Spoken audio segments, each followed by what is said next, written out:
ఒక TV interview చేసింది. Interview చేస్తే సరే అతను ఏదో పాత్ర వహించాడు, అంటే ఏ పాత్ర వహించాడో నాకు తెలియదు, నాకు అనవసరం కూడా.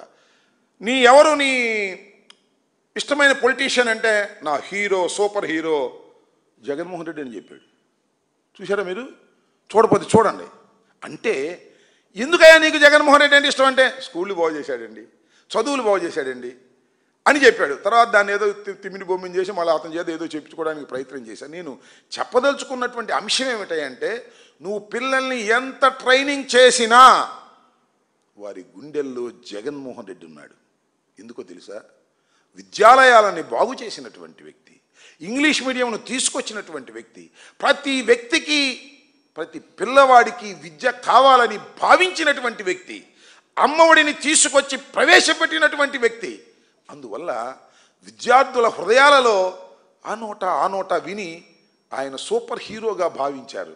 దాన్ని ఏదో మసిపూసి మారేడుకాయ చేయాలనేటువంటి ప్రయత్నం పాపం లోకేష్ గారు, చంద్రబాబు నాయుడు గారు చేసేటటువంటి ప్రయత్నం చాలా దురదృష్టకరమైనటువంటి ప్రయత్నంగా నేను ఈ విధంగా చెప్పదలుచుకున్నాను.